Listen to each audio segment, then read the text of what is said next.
All right. Hello, everybody, and thank you so much for joining us on today's webinar on Divest, Invest. What does it mean for funders working in housing and homelessness?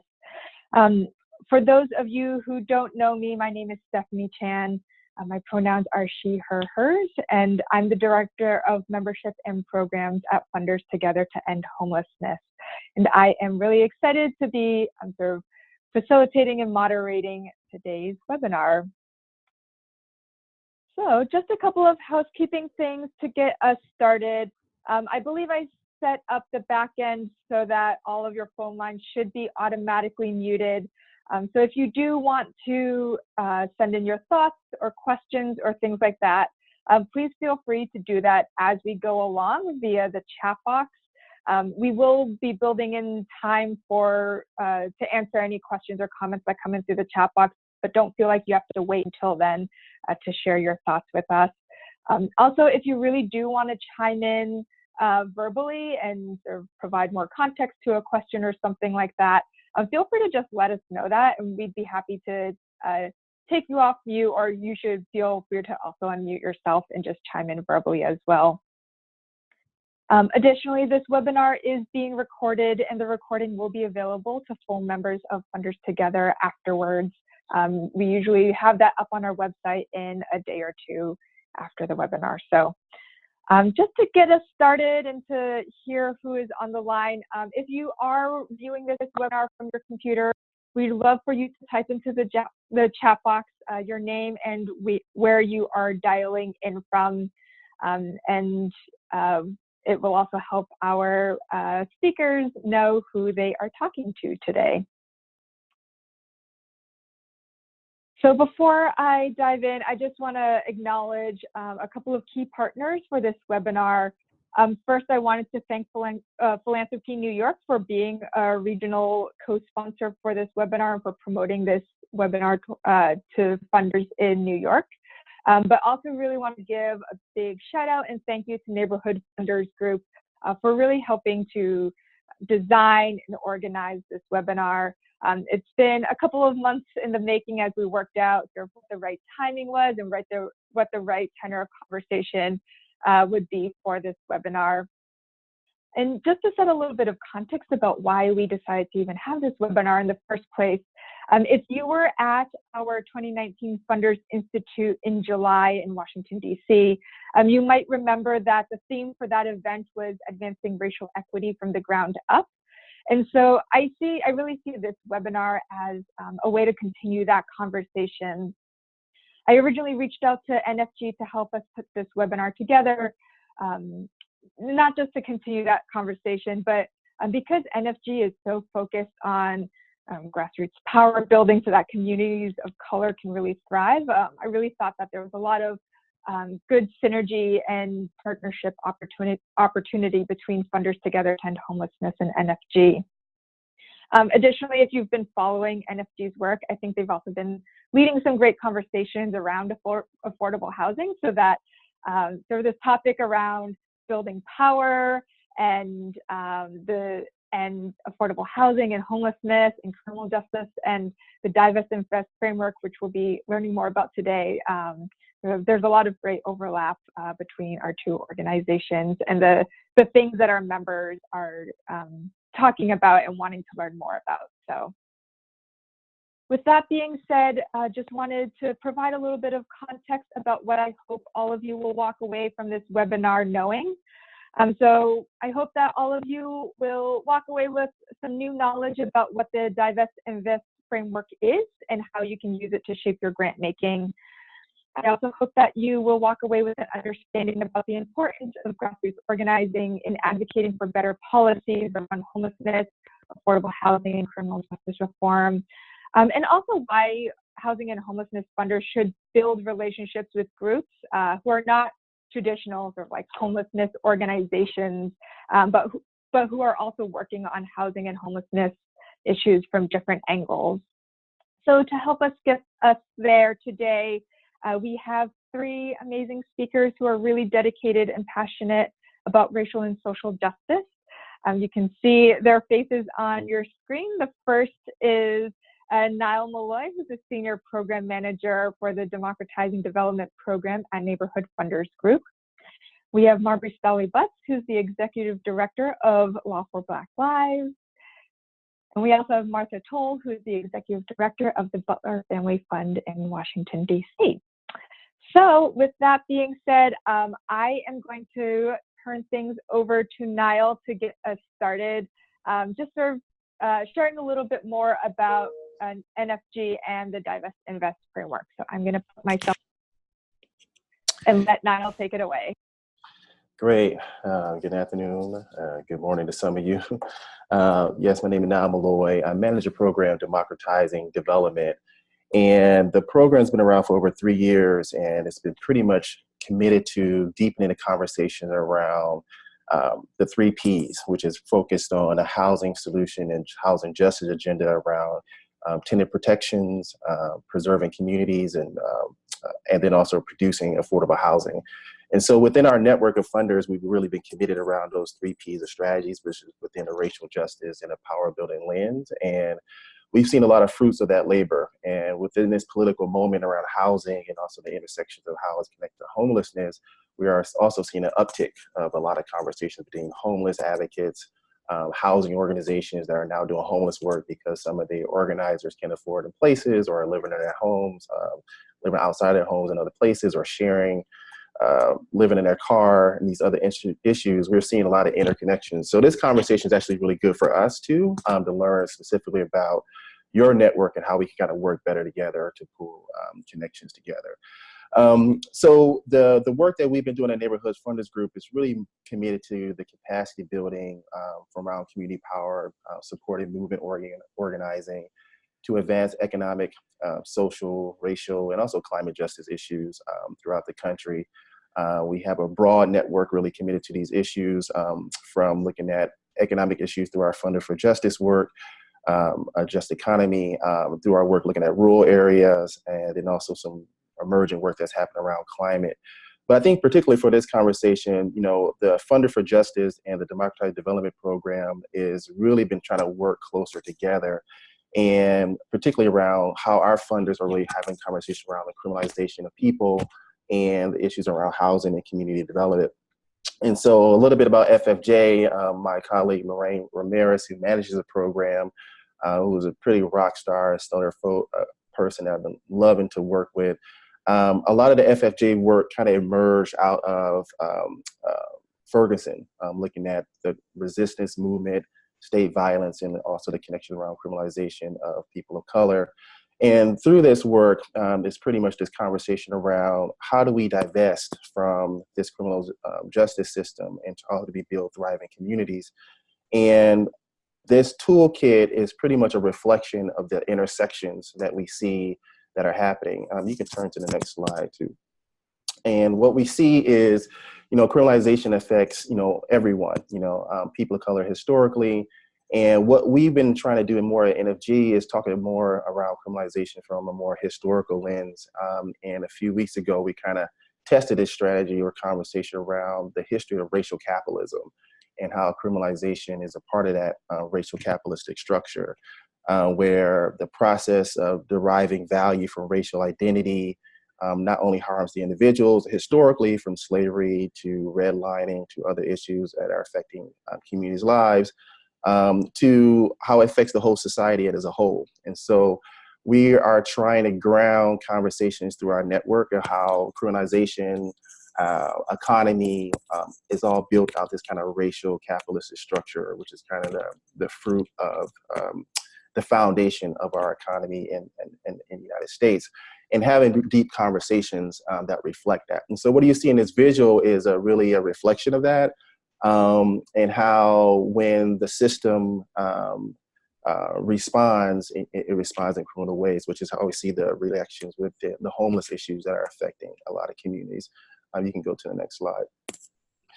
So this process around criminalization, and I know Marbury's going to really dive deep in this, so I'm not going to go too much into it, but more or less around the housing conversations, we've seen a lot of conversations also around the increase of immigration and ICE issues targeting tenants, which is issues of criminalization. We also are seeing a lot of some of our coordinating movement leaders, some of their tenants that they've been working with are being directly targeted, forced to pay higher rents. And we just see this ongoing cycle. And we also see, like I said earlier, like we see community organizers that's been doing organizing places in their community that are just pretty much can't stay in the places that they lived in.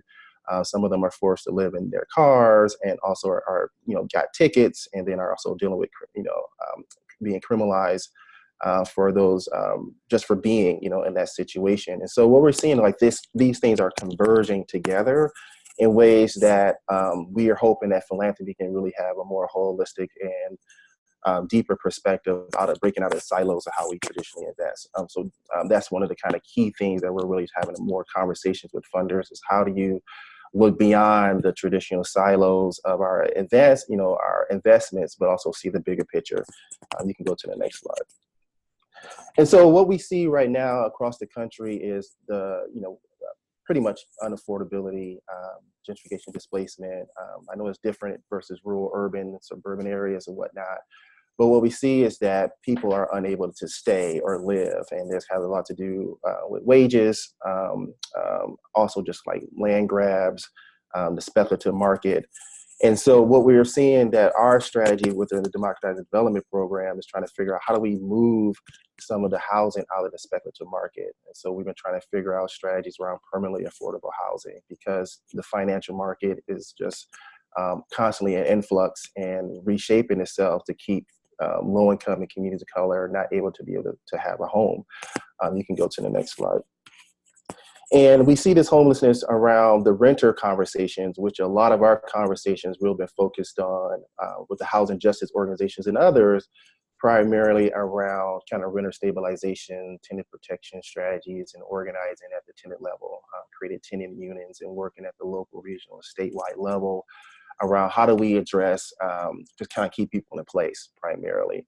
And from rent protections to tenant protections, to just trying to find out state policies throughout the country, from New York, Colorado, and more recently California, really working on how do we keep this capitalism, right? This influx of rents to be more stabilized so people can stay in place. And so this image right here just reflects that from one of my colleagues that's been doing work, the National Low Income Housing Group, around the gaps. And so what we see is that within these renters, we see people get lost, and homelessness to multiple people staying in homes, et cetera, like how people need to have a home. You can go to the next slide. And what we see is that on the back end of some of these issues is an uptick in some of these policies around targeting homelessness. And then we see it in different places, like even in LA, where I'm from, living at right now, even in LA County, from 2011 to 2016, increases over 60% of targeting homeless folks to pay, small fees for loitering, and there are, get a couple offenses and then they're incarcerated and criminalized. But we don't look at the issues upstream, where communities have a voice, community can build power to really address that before they get into this homeless crisis. And so what we're seeing is that there's a lot more of this, and we need to kind of figure out with the services and the resources, how do we work better together? You can go to the next slide. And this is a reflection of this. And then also we see in the county in LA, for example, a real uptick in terms of 2/3 of the folks that are incarcerated around homeless issues are mostly Latino and people of color. And knowing that it's a broad homeless range of folks that are being criminalized, basically from loitering or unable to have a place to stay. You know, to the next slide.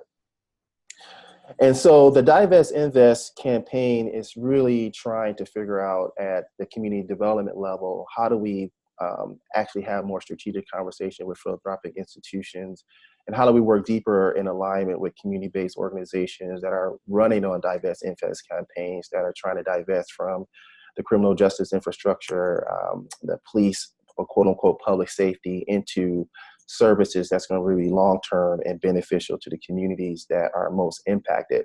And that switch in conversation is something that we've been kind of building on to really try to sustain this moving forward. So I'm just going to pause there, just kind of brief overview. Obviously, there's a lot more details in Divest, Invest, which I know Marbury is going to talk specifically about. But I would just say in just what we're having within NFG is like really deeper conversations around funders really working more intersectionally, and also really looking at the holistic approach to this crisis that we're all trying to address. And from our program, Democratizing Development, obviously looking at housing and community development, we see this as definitely a link, and it's more than just building more, which we need to build and produce more affordable housing or more stable housing or whatnot. But we also need to address upstream the broader issues that are affecting communities, a more of a holistic perspective, where we've been building on this kind of divest, invest, and this kind of racial capitalism frameworks that we think will be a good foundation for us to figure out next steps in our deeper investment in places and solutions. So I'm going to pause right there, and then thank you for this first round of talking to you, everybody. Great, thanks, Niall. So I am really excited that we are going to move into the next part of our conversation and really dive deeper into the Divest and Invest framework, what that actually means, what that means for philanthropy and for funders. So I am going to actually stop sharing the slides on my screen so that you have now all of our faces should be bigger on your own computers. And I am hoping that this next part will really be a conversation between all of us, and that I know I have plenty of questions for Marbury and Martha, but also hope that if you have questions for each other, that you will ask each other questions. And then for folks on the line again, please feel free to chime in with any thoughts, reflections, or questions as this conversation is going along. I will be doing my best to monitor the chat box to incorporate your questions as we go along. So Marbury and Martha, maybe both of you can get us started just by introducing yourselves, sharing your pronouns, and we'll start there, and then I will sort of get the conversation really going. Should I go ahead and start? Okay. Yeah. Go ahead. Oh no, wait, Marbury, you go ahead. Okay, like tag team. Hi, y'all. My name is Marbury Stilly Butts. I'm director of Law for Black Lives, and I use she and her pronouns. I'm super excited for this call and for this conversation. So thank you for having me. And my name is Martha Toll. I'm the executive director of the Butler Family Fund. Really excited to be in conversation with these wonderful colleagues and looking forward to saying a bit more. I want to say that we at Butler, our focus areas are homelessness and criminal justice. And where we see the potential for invest, divest is in the overlap of those two issues, which we've been talking about, which Niall gave us such a great introduction on. Awesome, great. So Marbury, just so that folks on the line have a little bit of context and background, could you just share a little bit about the work that you're doing at Law for Black Lives and also what it means to be a movement lawyer? I think having that framing might just help to set the stage for this conversation. Absolutely. And thank you again for inviting me, and a shout out especially to Martha and to Neighborhood Vendors for all the amazing work. So Law for Black Lives is an organization it's a membership-based organization of about 4,000 lawyers and legal workers from across the country. And our origins are also in the 2015 uprisings and resistance movement throughout the country. And so many of us came together in Ferguson, Missouri after the killing of Michael Brown, and then again in Baltimore, again in New York, and over again, groups of lawyers who were doing everything from legal defense work to jail support work to lawsuits, found themselves together in these kind of heightened situations where folks were taking to the streets to demand a recognition of their dignity and of their conditions. And so in 2015, we decided that it was important, and that there was an assessment that there was a lack of legal infrastructure to support movement, that although there were lots of lawyers in these spaces, that many of them were not actually responding to the needs or the desires of the folks who were in the streets who were leading these movements. And so from that assessment, we came together as a group of lawyers. Over 4,000 folks signed up to be part of that, to figure out how we can actually move the legal field to really support movement. The other assessment that we made that I think is important to name is that we were very siloed. And so the lawyers were working in different issue areas with different constituencies and weren't connected to the growing and blossoming movement that we were seeing around us. And so since our inception about 5 years ago, almost 5 years ago now, we've been working really hard to build out a membership and a base. And we have kind of 3 key goals that we work together to implement. Number one is that we support base building groups. So I will talk more about this. This is like a prophecy, but we believe deeply that it is through the power of movement, through organizing, that change happens. And we believe that from a historical point of view and in this very moment, that it is when folks who are most impacted come together and shift power that change happens. And so one of our key goals is to provide legal support, whether that's research or defense support or other types of legal support, to base building organizations across the country. And so we have provided in the last 4 or 5 years over 25 groups with in-depth research, and we also do trainings on legal issues and budget issues across the country. Another key goal of ours is to transform the law. And so we work with movement organizations across the country with a few key priorities, one of which is ending money bail, with an eye towards decriminalization more generally. But we're one of the founders and the incubators of the Black Mamas Day bailout. So folks have heard about that. We built out over 450 mamas over the last 2 years, and LPBL was one of the incubators of that project. We also work on solidarity economy, so we work with folks throughout the South to help build up cooperatives and other solidarity economies and to support the work of folks in the South in developing equitable and long-term housing and other solutions around land. And then we also work for reparations, so supporting folks in the fight in Chicago and across the country for decriminalization of marijuana, but also for equity in those decriminalizations. And so the frame that we use for all of this work, which I'll speak more about, is the Invest, Divest frame. We have to be moving and dismantling from harmful systems and investing in systems that help our communities thrive and stabilize. And the kind of last area that we work in is transforming the legal field. And so we believe deeply that the legal field for a long time has served as gatekeepers as opposed to folks who are opening up spaces and democratizing the law. And so we work with our 4,000 lawyers and legal workers to move from what we see as a gatekeeping model to a movement lawyering model. And movement lawyering, as you asked, is a understanding of the law as one of many tools in which social change happens. And so we believe that the way in which we can actually enact long-term change is to use the law, whether it's litigation, whether it is policy, and whether it's direct representation or legal aid, towards building power of those most impacted. And so we think that when those most impacted are empowered and have shifted power to actually organize and to make their demands known and actualize them, that's when long-term change happens. And so we encourage lawyers and legal workers to use all of their tools towards those ends. So we think about how are we shifting power, how are we using tools to increase the scope and the power of organizing movements to actually move the agenda.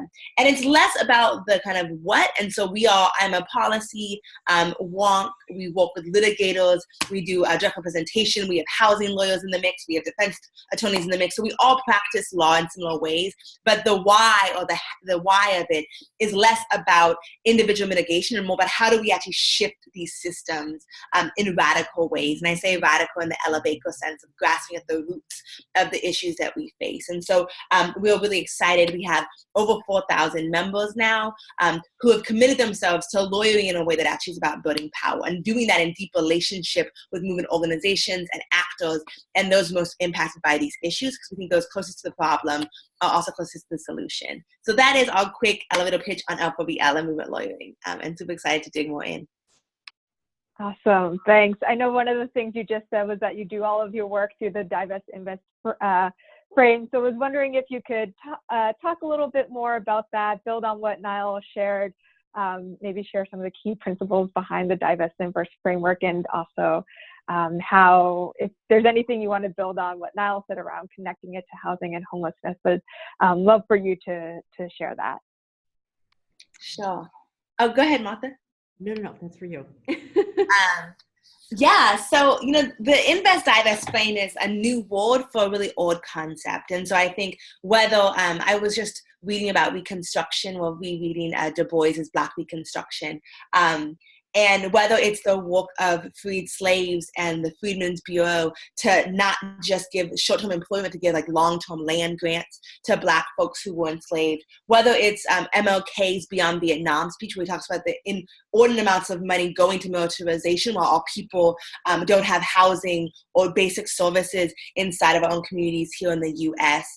Whether it is critical resistance, books not bars, a campaign that happened in the 1980s in Oakland that demanded more books in schools and sending less young folks to jails and cages, whether it is Ella Baker's reinvestment work, also in the Bay over the last 2 decades to move money out of the criminal legal system into things like housing, employment, and transportation, whether it's the Care Not Cages of the Southern Coalitions and Project South, or the Council Not Cops of the youth across the country who have for decades demanded that the police be taken out of schools and councils be put in schools. There is a long-term understanding, I think, inside of communities who have been most policed and most surveilled, that in fact the investment choices of the United States government at the state, the federal, and the local level to invest trillions of dollars, and I mean like literally trillions, I don't even know how many zeros that is, but huge amounts of money into the surveillance, the caging, and the policing of poor and Black and brown communities was a values choice. It was an ethical choice, right? And so that all governments have decided that their key investment priorities in our communities is not in our thriving, but instead in our surveillance and our caging. And so I think, however, whatever phrase you use, whether it's books not bars or cops not cages or invest, divest, the idea at the heart of it is, number one, that our budgets are value statements. So what we choose to invest in, whether that is as nonprofits, in city governments, at the school board, at the federal level, that what we choose to invest in speaks to what we value. And so the reality that over the last 30 or 40 years, there's been a huge spike of investment into the surveillance state, into the prison state, into the prison industrial complex is not an accident by any means, we don't think. We see every year $100 billion, $100 billion, I want to just repeat that, of money just spent on policing alone across this country. Over $80 billion is spent on incarceration across this country. In the last 20 years, there has been a 300% spike in spending on incarceration, where there has been a general decrease at the state level in spending on things like education and transportation. And so there has been a steady commitment of elected officials across this nation to invest more and more in the criminalization and the caging of Black, brown, and poor communities while investing less and less in the social safety net. And so I think, and at the expense, this investment, of course, is not like, there's an expense, and what comes at the expense is investments in things like housing and things like healthcare and employment. And I think at the heart of Invest, Divest is a set of values that we have about addressing root causes. And so I think very often in these conversations, whether they're de-incarceration conversations or housing conversations or healthcare conversations, we silo issues as if they're not all connected. And so the reality is that people feel less safe when they don't have a home, that people feel less safe when their basic health needs are not being met. And that we have, as a nation, city governments and states have given communities who are in need of basic infrastructure and support, police and jails as the only solution to safety. And so I think at the heart of Invest, Divest is a desire and a need to redefine what keeps us safe. And we often do this exercise. We do a lot of community town halls with folks. And so we ask folks when they kind of enter a space to close their eyes and think about what makes them feel safe. And never, not ever, in the history of this exercise has anyone ever said, oh, cops make me feel safe, or prisons make me feel safe, right? The reality is that almost everyone actually says home.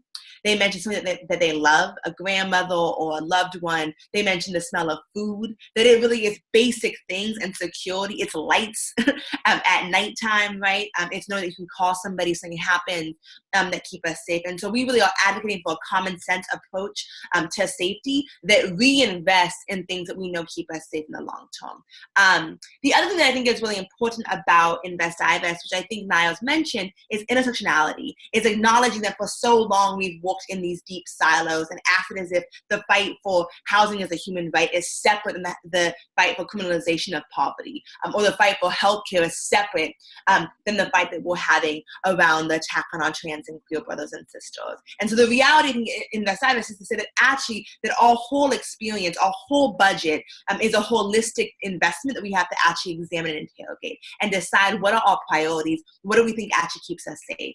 And it's both an instinct. I think if you ask anybody about their own family, nobody would say that a cage is safer than a healthcare facility. Nobody would say that a home is less important than a prison cell. But often when the people become otherized, that becomes the solution to communities that are not our own communities. And so I think it's helpful to name that it's not just the instinct that we have in our own families. There's also a bunch of data that tells us that in the long term, what actually keeps communities safe is investments in employment, investments in housing and healthcare. And so we know that, for instance, in 2 20-year studies, the only factor, it wasn't more police, it wasn't more jails, it was a living income that actually led folks to reduce crime rates in the long term. And so we know both data-wise and I think we know instinctually that the choice of this government to invest in the last 30 years and really since our founding in the criminalization of communities does not make any of us safer. No, it needs to happen is a divestment from those things, a dismantling of those systems, and instead a mantling and a creation of systems like housing, like healthcare, that meet basic needs and actually lead folks into lives of stability that allow them to thrive. So that's kind of the Invest Divest frame. I'll stop there. I feel like the specific kind of conscious around like what that means for housing and our own research around that I'd love to get more into, but that is like the big meta picture of Invest Divest. Great, thank you. And just want to remind folks on the line to feel free to share any questions as we go along and not just wait for the Q&A portion. So maybe I'll just tee up a couple of questions. Marbury, if you want to go into detail about what that means for housing and homelessness, would love for you to do that. And then Martha, just to tee up the next question for you after that, is sort of speaking to why members of Funders Together to End Homelessness, who I think largely have grant-making portfolios that sort of work primarily with homelessness and housing organizations, why we need to form relationships with groups and organizers who are not sort of the usual suspects in the typical housing organizations. So just teeing up those 2 questions, but we'll turn it back over to you, Marbury. Dope. So I guess the 2 things I'll say is Law for Black Lives, along with CPD and BOP 100, which are 2 other base building and TA assistance organizations, came together about 2 years ago and did a report called Freedom to Thrive. And we looked at local budgets in 12 different places, so both city and county budgets, and just broke down what was being spent on what, and also asked organizers in those places, what are the things that actually make you feel safe? That you have a budget that's committing this much money in general funds to policing or incarceration, but what actually makes you feel safe when you go home? And of those 12 different locations and over 40 groups we asked, every single one of them mentioned housing at some point. The need for housing, the way that housing and the lack of housing was being criminalized, the instability of housing. And so we know that whenever you ask communities who are most impacted by criminalization, who are most in need, that one of the things, it was housing and healthcare and employment that came up over and over and over again, right? And we know these are not isolated or siloed things. In a place like Oakland that spends 41% of its general funds on policing, 41% of its total budget just goes to policing. We know that it has had a 50% increase in the last 2 years in homelessness rates, right? And so we understand and see that, in fact, the reliance on policing to criminalize, to deal with issues of housing instability is at the deficit and at the really impacts communities who are most impacted by that. So that's one thing just to name, that in all of our conversations and all of our research, that over and over again, when you ask us what keeps them safe, almost everybody mentions the need for housing. The other place that this has been especially true is that we've been doing the Mama's Day bailouts now for 3 years. Of our mamas, over 80% are housing insecure. And so that means when we get them out of jail and cages, 80% don't have homes to go back to. And many of them are in jail because of housing insecurity. And so we, for instance, had 2 mamas last year who were in the Bay because they were homeless, were living in their vehicles, and were arrested for child misconduct because they had their children with them in their vehicles, right? And so we see the ways in which these cycles perpetuate themselves, how housing instability leads to criminalization that then leads to instability when you come out on the other end. I think one thing that's really important to name also is, and this was mentioned already, but that those exposed to housing instability are also those who are most exposed to criminalization. And so we know in the 1990s, as part of this huge push towards criminalization, that literally thousands of new laws across the country were passed. Many of those laws were trespassing laws that limited people's ability to share and be in public space.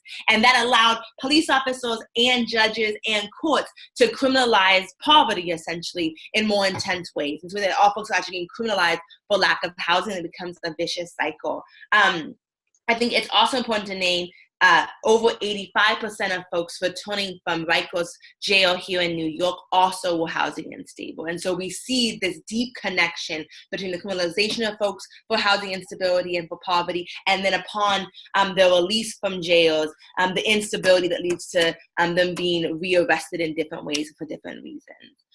The other thing that I think is important to name is that we work a lot in Minneapolis. One of the key problems is the criminalization of queer and trans folks who are housing unstable. And so also naming that just like many of the issues that we work on, housing instability impacts and targets queer and trans populations and Black and brown populations disproportionately. And so naming that however we want to address these issues, the lens to think about and talk about them and who actually is impacted and who's at the center of that impact, and how do we solve for those most vulnerable to make sure that everybody is addressed becomes really important. And the last thing to say is one of the things that we've been working on in the last few months is just naming the ways in which racial capitalism is at play in all of these systems. And so very often I think we think about individual solutions and don't talk about the way that kind of how economies are set up are also leading to the inevitability of housing instability inside of this moment. And how do we actually address not just the need, but also the systems that create the needs? And so we've been working a lot with groups throughout the South who are doing solidarity economies and thinking through how do we actually rethink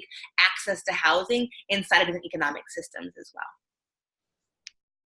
Great, Margaret, I think you've gotten us all fired up. And so now sort of turn things over to Martha.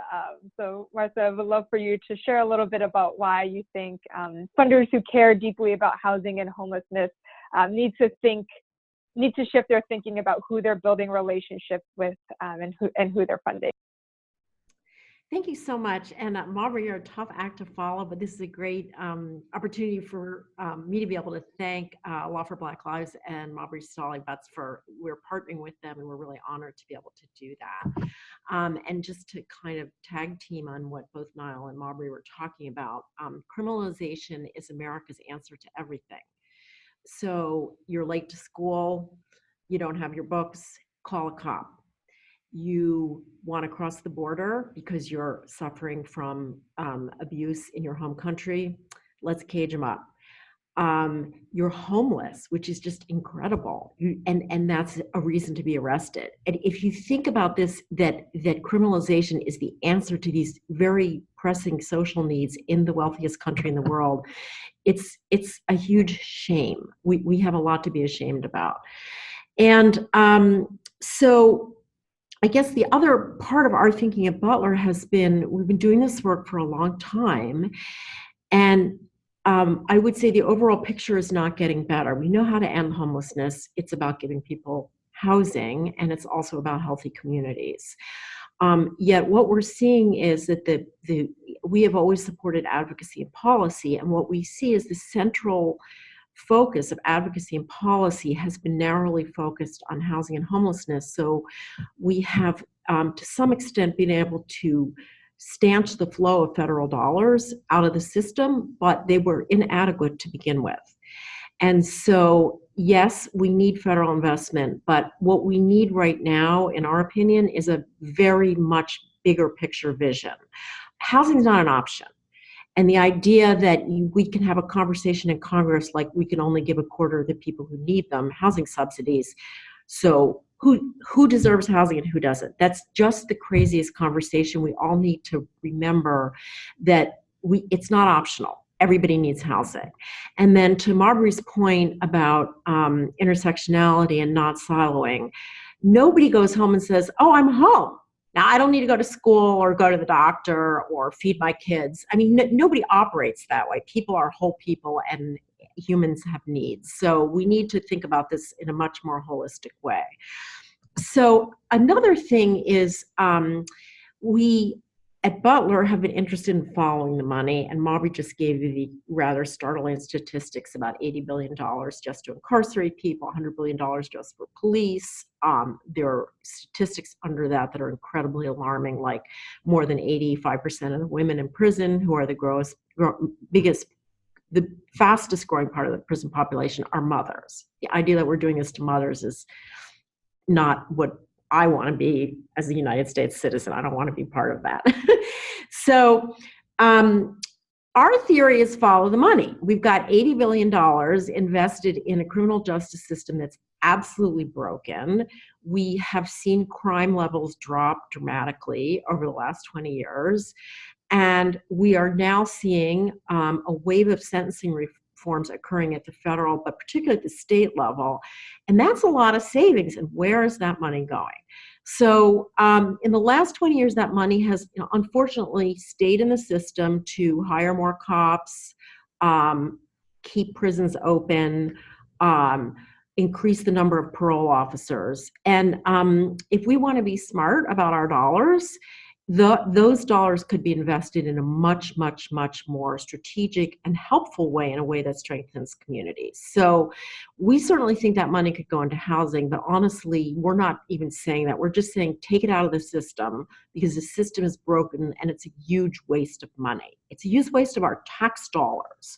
So we have identified a number of projects around the country where communities are really thinking about doing this, and it looks different in different places. But the concept is that as sentencing reforms come through and other criminal justice reforms, and as we have coming to a national consensus that we incarcerate too much, let's think about spending that money in a more affirmative fashion that will actually help people become more productive, engage in society, run for office, all the things we want people to do, and bring their good ideas and their strengths to, our society. So that's the concept. I want to emphasize that I think none of us in our field, and I can, blame myself as well, we have been not aspirational enough. We need to think really, really big. We have no problem spending money in the United States on a lot of huge things, and we need to think much more aspirationally, in a much bigger way than we have. I also want to, I think for a lot of the folks on this call, some of these ideas may be new, and I want to recommend a really terrific book that may help you understand what Niall was talking about, which is Racial Capitalism. And that is a book by Edward Baptiste called The Half That Has Never Been Told. And it basically lays out in very clear terms how not just the foundation of American capitalism, but the foundation of worldwide capitalism grew out of America's ownership of slaves. It's a really, really important connection. It's intimately connected. The first commercial paper, the first stock market, the transatlantic complex shipping relationships, those complex financing ideas came out of that, and what they were financing was slavery. And until we understand that, we really can't go any farther. So slavery and racism are at the root of our capitalist system. And the other book that I always say on these calls, because many of us are passionate about housing and homelessness, is Richard Rothstein's The Color of Law, which has been the subject of a webinar in this series, which spells out in very clear terms how every layer of American government, county, state, and national, have been engaged in racially discriminatory housing practices. Great, thanks, Martha. And another sort of follow-up question for you. Have you seen, thinking about your time at the Butler Family Fund, have you seen a shift in the types of organizations you're funding and the grant making that you're doing, and how you think about where your actual grant making dollars are going? Yes, thank you for asking that. So we've always funded policy and advocacy, and we've always cared about organizing. I think where we've come, and we've been lucky to kind of see the multi sides of this, because we are pretty deeply engaged in criminal justice, we're being a lot more intentional about funding leadership of color, putting dollars into communities of color, and also supporting formerly incarcerated people to get on the front lines and be able to help us find solutions, because as Maubrey said, the people most impacted are the people most able to come to the solutions, and not just formerly incarcerated people, but also impacted people, by which I mean families who have loved ones who are incarcerated. Great, thanks, Martha. So I think, for folks on this line, you probably know that over the past couple of years, philanthropy has been talking about racial equity, diversity, equity, inclusion, racial justice more and more. And I think at Funders Together over the past year and a half or so, we've also seen a lot more questions that we're getting from our members around organizing, how philanthropy can support organizing and things like that. So, this next question is for you, Maubrey. I was wondering if you could talk about sort of the importance of organizing in shifting power, and the importance of organizing for policy change, especially as it relates to criminal justice involvement and housing and homelessness, and how organizing is a tool for policy change. Absolutely. Thank you for that. And thank you, Martha, for the book recommendations. I love I love when people give that. So, our whole theory of change, how we think change happens, operates off of this assumption that it is through organizing those who are most impacted and building power that change happens. And I think there's a really beautiful quote from Ella Baker, who is an organizer, who is one of the leaders of every single kind of major Black movement in the 1950s through the 70s. She was part of, so whether it's SNCC or anti-lynching or LDF, she was in the mix. And she really was somebody who advocated for the development of leadership locally and decentralized leadership to enact meaningful change. But she has a quote that organizing directly impacted communities is morally right, in that the oppressed have the right to determine the nature of the struggle against oppression. It is strategic, in that those closest to the problem and experience the consequences of the struggle should determine the direction of the struggle. And it's sustainable, and that ordinary people must understand their own power so they can take on future problems. And so we often say that the reason we believe in organizing is because we think it is morally right, that it only makes sense that those who are most impacted, and to Martha's point, we mean both those who have been inside of cages. And we say cages because for those who have loved ones who have been in cages, we mean that they've been in cages. We want to be very literal and use our language powerfully and effectively, but that those who are most impacted are actually the ones who deserve to help mold solutions. So we think that it's the right thing to do. We also think it's strategic, and as I said and Martha said, that we actually think that it's those who are closest to the problem who often are best equipped to imagine solutions to the problems. And so I often say, I spent 3 years in law school acquiring huge amounts of debt. I spent lots of time in college. I've been doing policy work for over 5 years now, but really it's the experiences I have navigating the system with my own father who was incarcerated that give me the insights into best understanding what it means to transform this system and understanding the need to transform this system. And so just really respecting the expertise that comes with navigating these systems, whether you're a mother, a sister, a father, someone who's been in a cage or watched when you loved in a cage, whether you've been homeless or watched when you loved be homeless, that it is through those direct experiences navigating these systems that we actually become experts in what's wrong with the systems.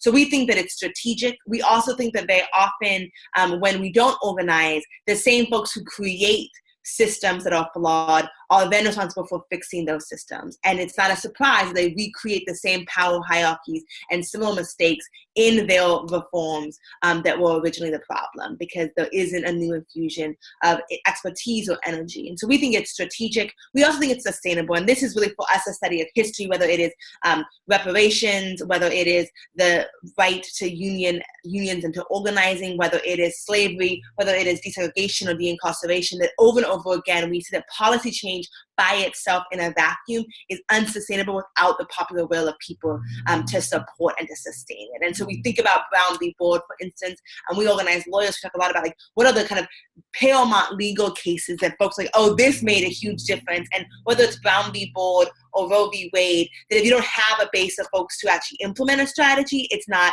effective. And so we know that today schools are as segregated as they were in 1964 because Brown v. Board did not include a mass movement through the 70s and 80s, right? And so thinking about what does it actually mean to build up the movements that can sustain policy victories. The policy victories will change with changing tides and changing electeds, but how do we actually build movement to sustain those victories? And so we think in both a historic study, in an ethical way, in a strategic way, and in a sustainability way, that organizing is the only answer and the only key. We also recognize that organizing takes a lot of time and a lot of resources. And so we often talk a lot about what does it mean to build long-term partnerships, long-term investments into communities who are most impacted so they can shift power and shift resources. And so I think for us, whether it's a study of history or just an acknowledgement that so often when we deputize the same folks who made the problem to create the solutions, we find ourselves in the exact same situation with the same problems. I think the one thing that Martha said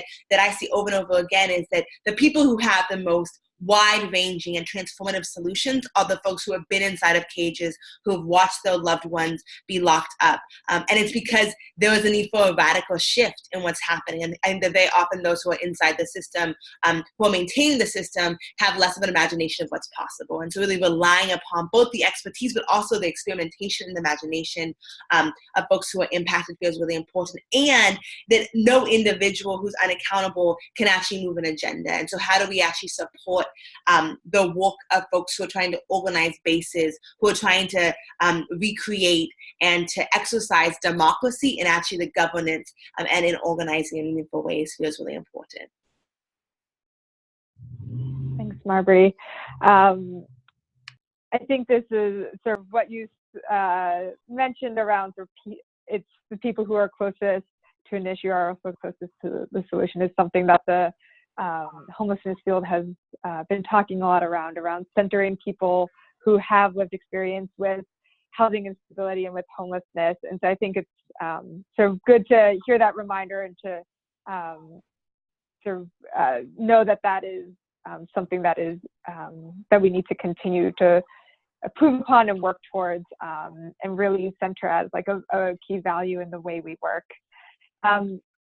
Martha, would love to see if you want to expand on what Marbury just shared, and if you have thoughts on why philanthropy needs to think about their policy and advocacy work differently. Sort of why does philanthropy need to fund more organizing and think about organizing as they think about their policy and advocacy work? What this looks like at the Butler Family Fund. Thank you. Well, we agree with everything Marbury just said about organizing, that it has much more long-term potential because you're not an outsider parachuting in with, lobbying strategy, or conversely, a inside the Beltway pundit. Our democracy is, in fact, a representative democracy, and for us to strengthen our democracy, we feel that strengthening local organizing strengthens the ability of people to elect the officials who will represent them the best and keep their interest in mind the best. And so it's actually a very core democratic principle. We had at the Butler Family Fund been very, very focused on federal advocacy for a long time, and we still are. And that's a function of our size. We're extremely small, and we thought that was the best investment of our dollars. And we are not. We continue to do that, but we feel that what we're seeing, and I think this has been true forever, the best ideas tend to bubble up from the grassroots. And so to the extent that we can capture those ideas and strengthen, when you are funding organizing, you're funding power building on the ground, and it's much, much more sustainable. To us, that looks different in different parts of the country, but the thing that has been most striking, we're doing a fair amount of investing in the South, and every time I'm visiting communities, the thing that is most powerful to me is that the organizing groups that we're visiting, no matter what the entry issue is, are talking, they're fundamentally democratic. They have a deep interest in engaging community members in their own self-governance, in running for office, in getting out the vote, in fair trials, in all the things that we hold dear in our democracy. And that has been really powerful to me, that we have such a passionate civic interest on the ground. And so that's been extremely motivating for us at Butler. Just two quick things I want to name, because I feel like it's one thing to say like, oh, we believe in organizing and we support it. And then it's also a question like, what does that actually look like? And I think especially for communities like folks who are housing unstable, like folks who've been criminalized, and this is a lesson that we've learned through the Mama's Day bailouts, is that the stabilization piece of that actually there's a huge investment in just making sure folks have a place where they can go and be together, have a house they can go home to, that if folks are facing housing instability or facing jail or cages, that it's really hard for them to organize, that the initial investment is very often actually in the stabilization, which isn't like that this bill is going to get won in this 6-month deliverable, which I think is really hard for kind of funders to hold, but that actually, if you want to support organizing, that also means supporting base building efforts that help to stabilize communities. And for communities that are the most impacted, that means like infusions of dollars and resources into creating and helping to sustain a base. I think the other piece of it is important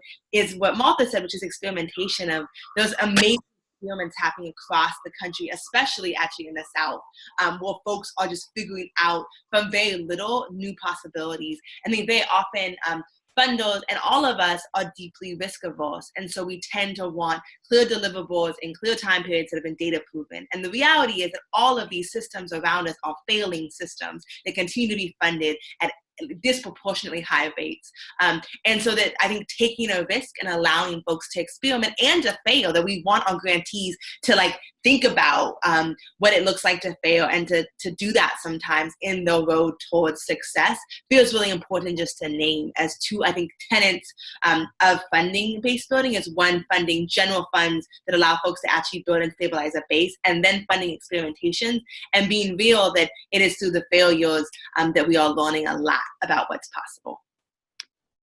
Great, thanks, Marbury.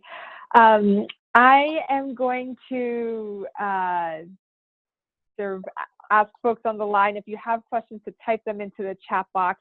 I also want to bring Niall back into this conversation to sort of help us think,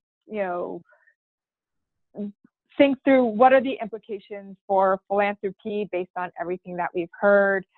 What are specific calls to action for funders around the Divest Invest framework and things like that. So I am going to take a moment to just share the slides again. So bear with me while I get those set up.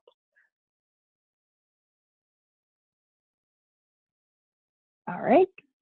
And Niall, whenever you want to take it away, take it away. Well, I think we heard what we need to be doing. I think both Marbury and Martha did an excellent job really talking about the current crisis we're in, and then also a little bit like the political context, right? We're in an interesting political moment.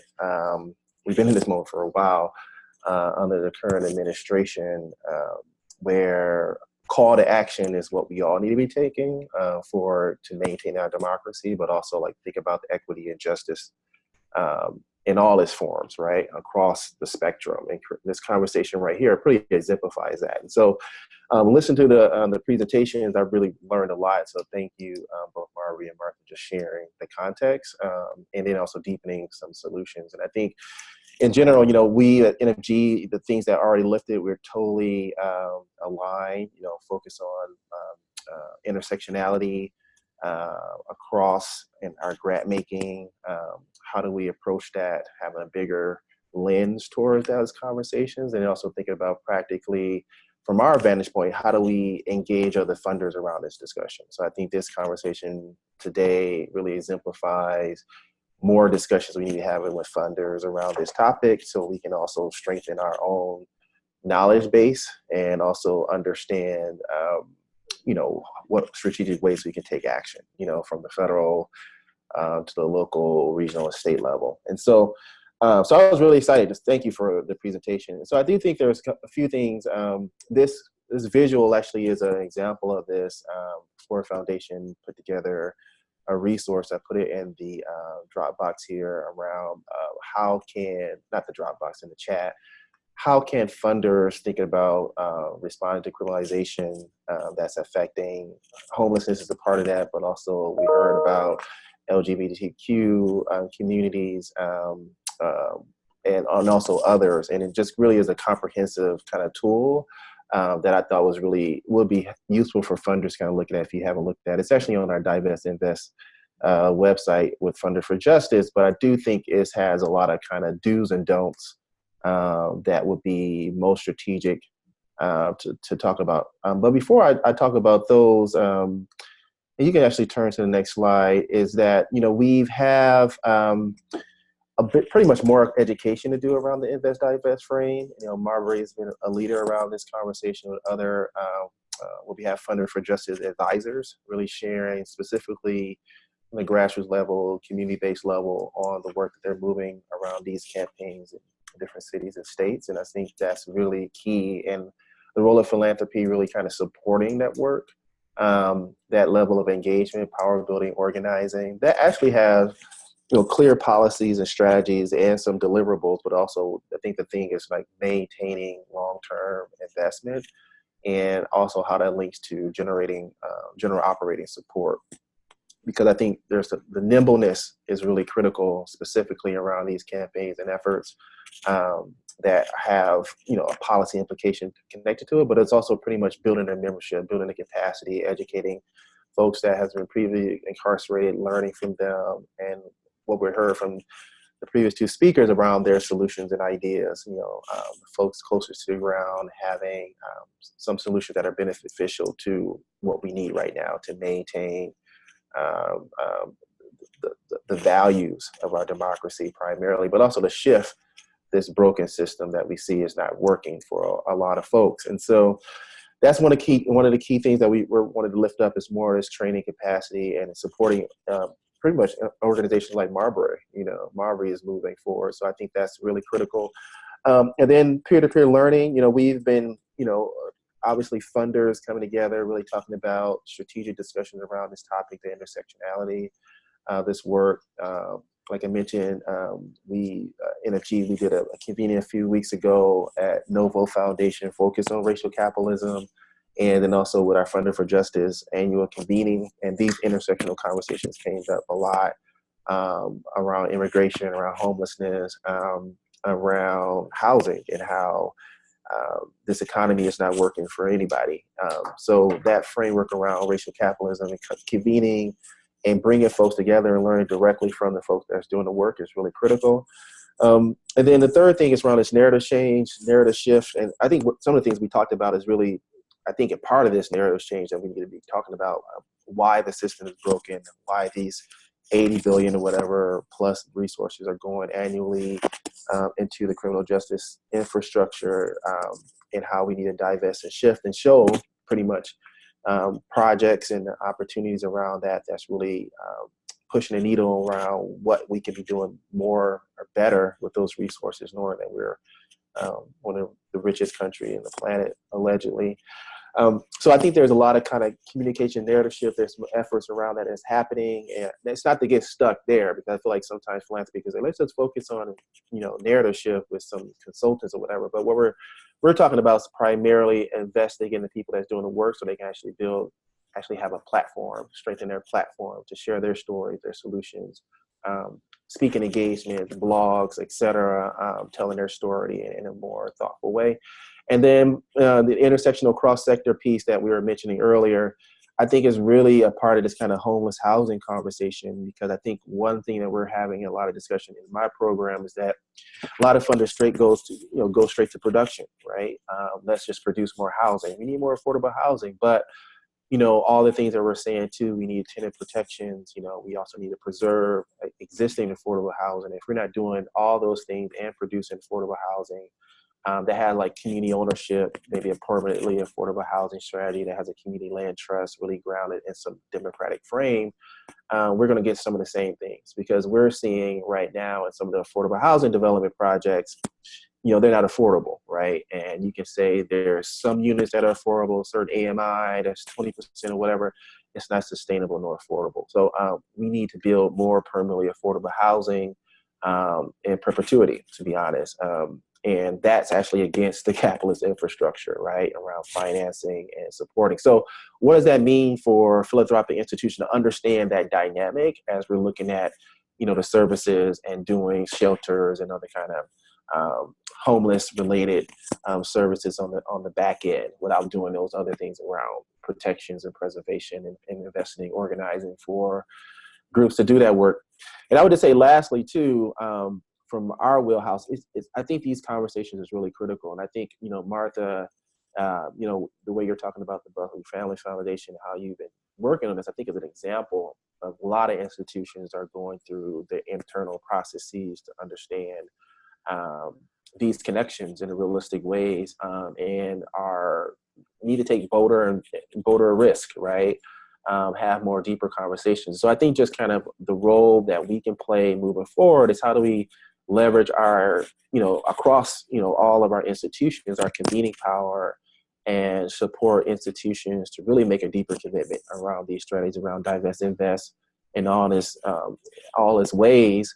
But primarily it's grounded in supporting the groups that are directly impacted. So I'm just going to stop there, because I do think one thing that I'm mostly excited about from what we heard is that, we already know that where the solutions are coming from, the vision, the bigger vision and conversations need to be grounded. And, one thing I'm noticing too is that we can't hire consultants, to do the work, like we just can't keep hiring consultants. That's not connected deeply to the organizing, the strategies and solutions. And we need to figure out how do we better align our resource to think about our community leadership, folks that are directly impacted, a part of that, information sharing, and also helping develop strategy, which I think is really critical in this next wave of solutions with the divest invest work. Stephanie, Great. may I just say a couple quick things? Sure. I can imagine that for funders on this call, among our colleagues, it might be interesting to see what does this actually mean. So I just want to spend a couple of seconds describing some specific grants that we're making at the Butler Family Fund so people can visualize this a little better. One is that we are supporting Maubrey in her work, which we're super excited about. And the other is we're trying to come in and basically support groups that are already underway, because we don't have enough money to reinvent the wheel, and nor should we.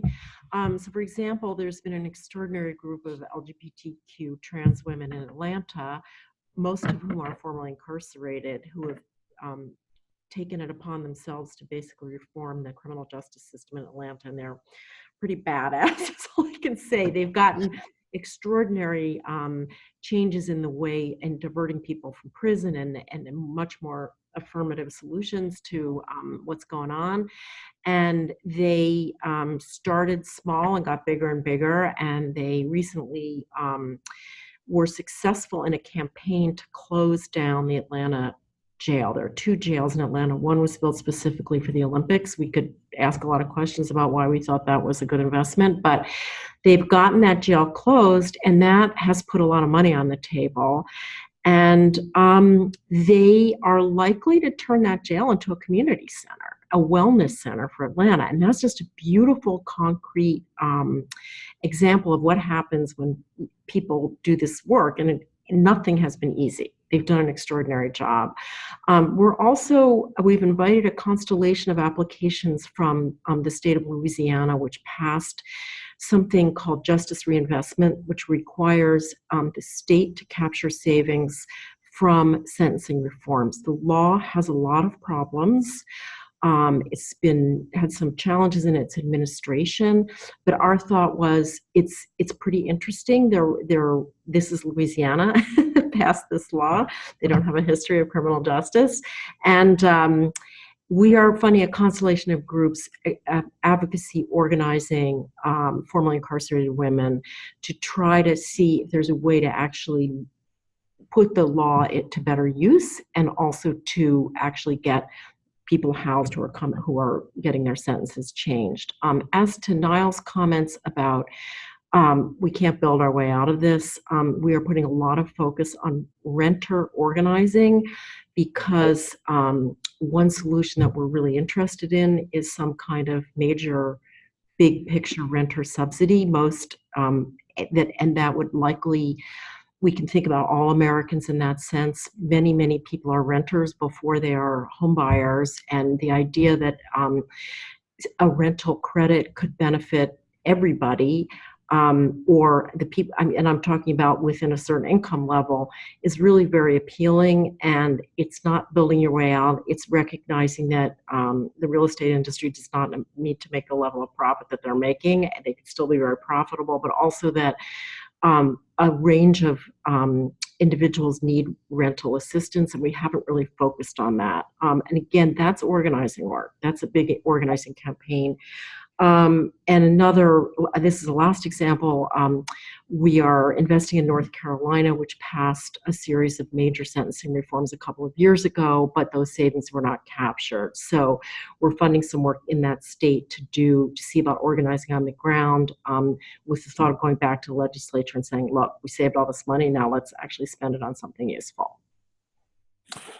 Great. Martha, I know you said earlier that you are a small foundation, and you sort of just listed projects in multiple different states, which are really big projects. So for folks on the line who may not be familiar with the Butler Family Fund, could you just sort of paint a picture of like how many sort of staff you have and your resources, just so that folks on the line can maybe see themselves as, you know, other small foundations, and like sort of be inspired, like, oh, you know, if Martha can do it, then I can do it too. Well, right. We're pretty teeny. We have 1.5 staff. And I always say we're in the mighty headquarters of the Butler Family Fund in Washington. But we do our work. I think all of us want to insist that our grantees collaborate, but we are pretty, we are evangelists about funders collaborating. We can't do anything by ourselves. So we do a huge amount of work through networking, through trying to open doors to other funders on behalf of our grantees, to try to make connections. So we just try to be as supportive as we can. And if we're funding a project, then we usually try to see if we can bring some other funding into the project and collaborate. Because none of us can do it by ourselves, but especially we can't. So we do a lot of work just spending time with fellow funders and working with them to see where we might work together. Great. I'm sorry, I left out the most important thing. I also serve on the board of the Funders for the End Homelessness, mighty and august organization, which is a great platform for us to share ideas. And we love this organization because it's a great place to share learning and collaborate. I'm sorry, Steph, I should have gotten that earlier. It is okay. I could have also mentioned that when I introduced you, but yeah, I also did. So if folks are on the line are interested in either like collaborating with the Butler Family Fund or sort of learning more, we will be sharing contact information and a follow-up email. So would ask you to reach out to Martha. I think there are a couple of things I've heard folks say throughout this webinar so far that I also just want to lift up as sort of calls to action for philanthropy. One of them is providing general operating support. I know that funders often want to provide sort of like one-year project support grants, but when you think about, especially I feel like this has happened a lot in 2019, all of the news and changes or proposed changes that have come out of HUD or the Trump administration, and the quick response that is needed in order to mobilize communities and people to sort of raise their voices and stand up and say like that is not okay, and we do not believe in those things. I think when organizations get sort of hamstrung into like into accepting narrowly defined project support grants, I think that really prohibits the ability for groups to sort of pivot when news like that comes out of the administration. At Funders Together to End Homelessness, if you've been on our webinars before, you know that we talk a lot about policy and advocacy and the role of funders in thinking about policy and advocacy. And I think often at Funders Together, we keep that conversation at a pretty high level as we talk a lot about federal policy, and are always encouraging our members to both like fund policy and advocacy organizations and also use their own voice to educate policymakers and things like that. I think in light of everything that we have all learned together on this webinar, I would encourage folks on the line to think about their foundation's policy and advocacy strategies and look at, you know, are you funding just the big policy shops? Are you also funding organizers and organizing groups? Can you sort of shift the balance one way or another and things like that? And then I think just going back to something Marbury said at the very beginning of this webinar around budgets being value statements. And I know we've talked about that in terms of where local dollars go, where federal dollars go towards policing and prisons and things like that. But I also think I want to underscore that notion of budgets as value statements for philanthropy as well. I think it's important to think about that in terms of where our grant making dollars are going, but also the how our foundations are investing our dollars. So, you know, foundations are required to give out 5%, but for the other 95% of our philanthropic dollars, like where are foundations investing that, and are we investing that into private prisons and things like that? And at the end of the day, if we are at the end of the day, like what does that mean for all the good work that we're trying to do, like via the grants that we're making? So just to think about that a little bit. Niall, Martha, or Marbury, just want to see if any of you want to chime in with any other sort of calls to action for philanthropy. And then for folks on the line, I'm going to open it up for questions and answers. I think that there are a couple of folks who have just called in on their phone. So in a couple of minutes, if you do want to unmute yourself, feel free to do that. So now, Martha or Marbury, any last calls to action for folks on this line? I just wanted to take this time to give a plug for the Neighborhood Funders Group, NFG. They are the go-to place for a lot of this information, and we have gotten an incredible amount of support from both the membership and the staff. And so I'm super excited that Niall's on this call because I want us all to know. I want us all to be aware of what NFG is doing in this space. It's really great work, and they've amalgamated a collection of funders that are super supportive in this area. Well, thanks for that plug. I would just say the only thing I would recommend is that another theme that's part of this discussion is like around, we've been doing some work around collaborative funding, which I think is an interesting approach to around managing risk and also learning and collaborating together with other foundations. And so we started what we call the Amplify Fund, which is looking at a lot of the kind of community housing development work in different states now, which are in St. Louis, Puerto Rico, Nevada, Pittsburgh, South Carolina, North Carolina, and a few other places that we're building out, like 8 sites. And one of the things that we're coming up with that I think is just kind of helpful thing is that, you know, for funders who are want to learn in deeper collaboration, that may be another approach to kind of deepen resources along the same thing around general operating support, and also supporting grassroots community-based efforts.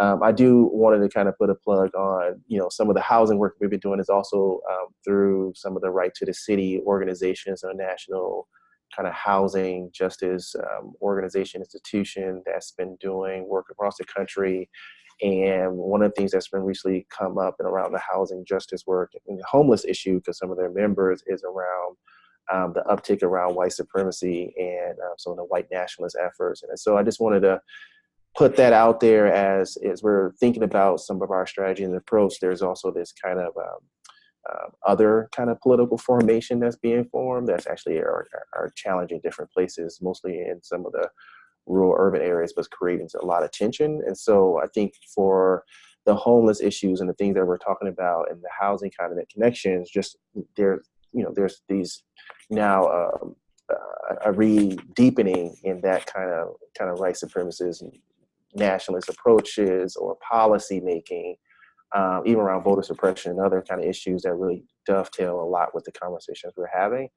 So I just wanted to kind of just mention that as we're talking about just the role of race and capital and housing and homelessness, that there's a resurgence of a lot of these efforts. And I think investing in some of the grassroots groups and voices on the policy level, but also the community involvement and voice level is really strategic.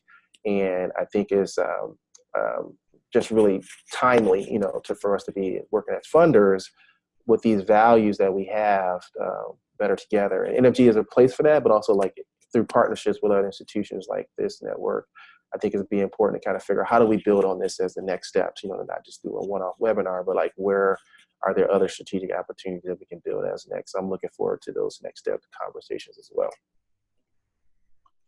Thanks, Niall. I'm looking forward to our follow-up calls to talk about our continued partnership as well. So, Marbury, any thoughts that you want to share before I close this webinar out?